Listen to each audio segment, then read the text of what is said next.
Hi అండి. అందరికీ నమస్కారం. Welcome back to my channel Shri Parimala's kitchen. ఈరోజు మన ఛానల్లో కొత్త రెసిపీ అండి. మిరపకాయల బజ్జీలండి. చాలా బాగుంటాయి. చాలా తొందరగా కూడా అయిపోతాయి. నేను ఒక్కొక్కటిగా వేసి కాల్చి చూపించానండి మిరపకాయ బజ్జీని. మీరు సగం సగంగా కూడా తయారు చేసుకొని కాల్చుకోవచ్చండి. చాలా బాగుంటుందండి. తయారు చేసుకునేందుకు కావాల్సిన పదార్థాలండి. 4 బజ్జీ మిరపకాయలు తీసుకున్నాను. దీని లోపల మనము మిరపకాయ గింజలు తీసేసి మసాలా కూరాలండి. దానికి తయారు చేసుకునేందుకు చూపిస్తాను.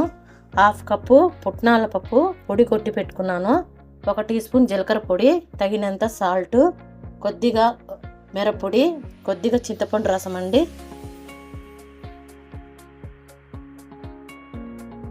ముందుగా మనము మిరపకాయని ఈ విధంగా కోసుకొని లోపల గింజలు ఉంటాయి కదండి, అవి అన్నీ మనం క్లీన్ చేసేసుకోవాలండి. ఈ విధంగా నీట్గా తీసేస్తానండి గింజలు. మనం తినేటప్పుడు మిరపకాయ బజ్జీలు చాలా బాగుంటాయండి, కారంగా లేకుండా. దీనిని మనం ఒక బౌల్లో పెట్టుకుందాము. ఇప్పుడు మసాలా ఉంది కదా, అది తయారు చేసుకుందామండి. 1/2 కప్పు పుట్నాల పప్పు పొడి, జీలకర్ర పౌడరు, కారం పౌడరు, కొద్దిగా అండి వేసుకోవాలి సాల్ట్ మనం తగినంత. ఎందుకంటే మళ్ళీ మనము శనగపిండిలో కలుపుతాం కదా, కరెక్ట్గా సరిపోతుందండి తినేటప్పుడు. కొద్దిగా చింతపండు రసం అండి.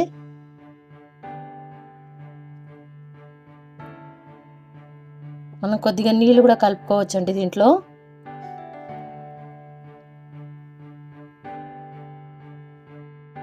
ఈ విధంగా కలుపుకున్నానండి మసాలాని.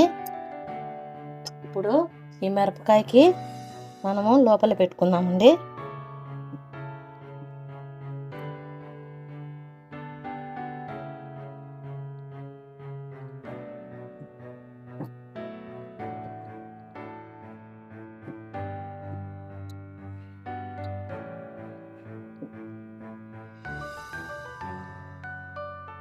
అంతే అండి, అన్నీ ఇదే విధంగా పెట్టుకోవాలి.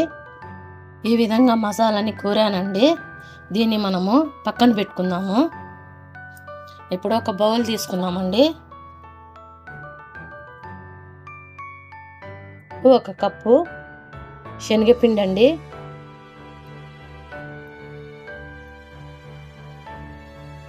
1/2 కప్పు బియ్యం పిండి అండి. ముందుగా ఈ రెండు మనం బాగా కలుపుకోవాలండి, ఉన్నలు లేకుండా.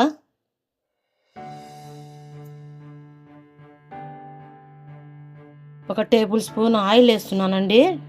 బాగా కాంచి వేసాను. బాగా కరకరలాడుతుందండి మిరపకాయ బజ్జీలు. కొద్దిగా వంట సోడా వేస్తున్నాను.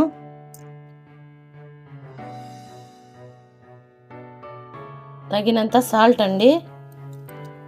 ఇప్పుడు మనము బాగా కలుపుకుందాము.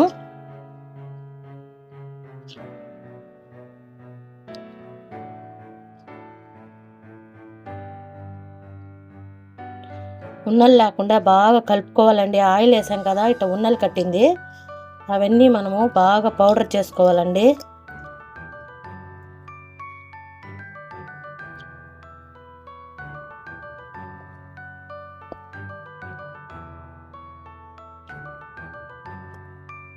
చేశానండి. ఇప్పుడు మనము వాటర్ వేసుకొని కొద్ది కొద్దిగా కలుపుకోవాలి. మరీ పలసగా కలుపుకోకూడదండి, గట్టిగా కలుపుకోకూడదండి.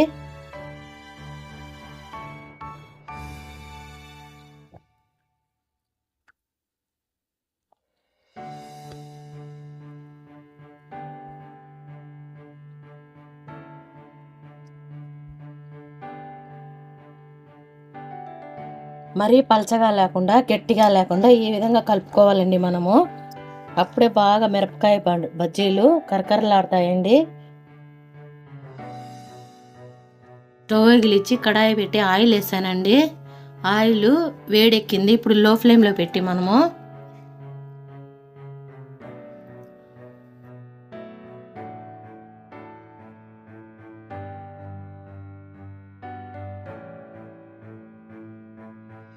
ఈ విధంగా మనము వదులుకోవాలండి.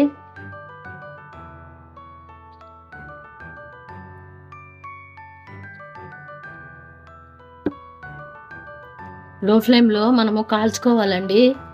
ఇదే హై ఫ్లేమ్లో మనం కాల్చకూడదు, ఎందుకంటే మిరపకాయ అనేది కాలదండి లోపల. లో ఫ్లేమ్లో మనం కాల్చుకున్నామంటే మిరపకాయ బాగా కాలుతా వస్తుందండి పై వరకు.